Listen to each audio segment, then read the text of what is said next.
In our neighborhood itself, you have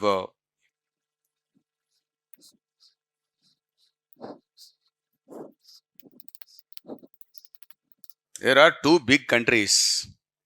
One is China and another one is India. In between these two countries, sandwiched between them, there are two small countries. What are those two small countries?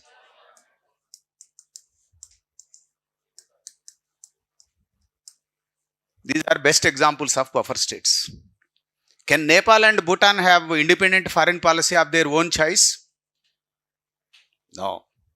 They can't have their independent foreign policy at all. They have to be satellites. They have to go with either with China or with India. That's all. Either they have to go with China or with India. There is no other way for them.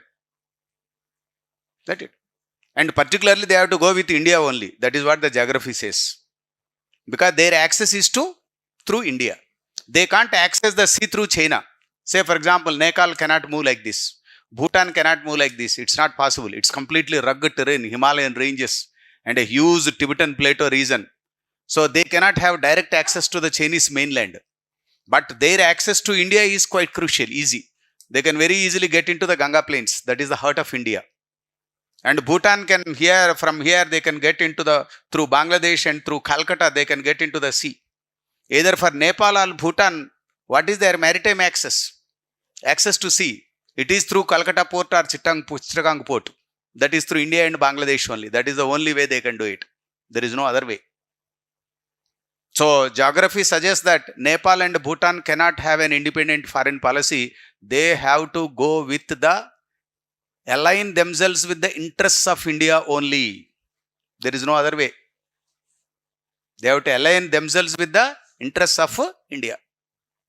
That's why they are literally satellites to India. You must be knowing in SAARC meeting, etc. Whatever India says, they say yes, nothing else. That's it. Of course, there was a time when Nepal tried to entertain a different independent foreign policy. They want to go, that means they want to go with China for some time. They want to go with China for some time.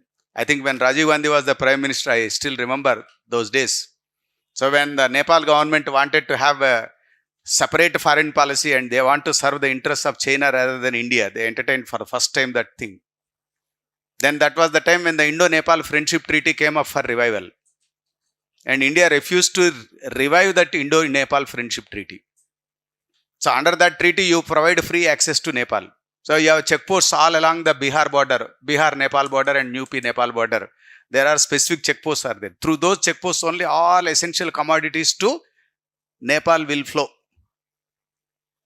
All essential commodities means whether it is the LPG or it is the oil, that is the petrol, diesel, or it is the things like say for example your general consumer goods including your kerosene and even their wheat, isn't it? Sugar, everything should come through India through these checkposts only. India immediately closed the checkpost for 24 hours. Once the checkposts are closed for 24 hours, there is scarcity of essential commodities in Nepal, that's all. And immediately the Nepal Prime Minister rushed to Delhi. He was denied appointment with Indian Prime Minister for 3 days. He was there in the hotel only. 4th day he came, signed the treaty, revived, then went back.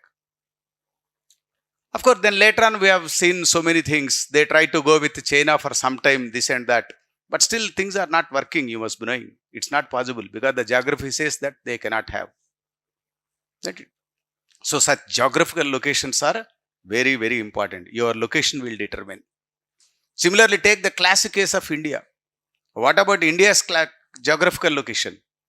See, India's foreign policy is determined to a large extent by its geographical location. Where India is located. Look at India's location, for example. So what about India's location? Look into the geography here.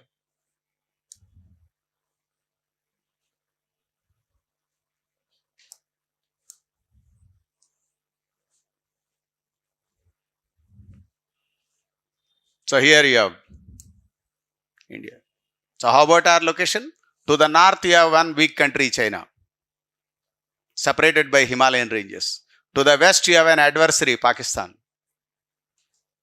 That's it. So you have two big issues are there to the north and to the west. This is your geography. With whom you have boundary disputes, and boundary disputes which are geographical in nature also. Physiographic issues are there. So naturally, your whole foreign policy will revolve around your relationship with Pakistan and China. Even today in 2025 also, any discussion on India's foreign policy must take into account its relationship with Pakistan and China. That determines in the larger context there.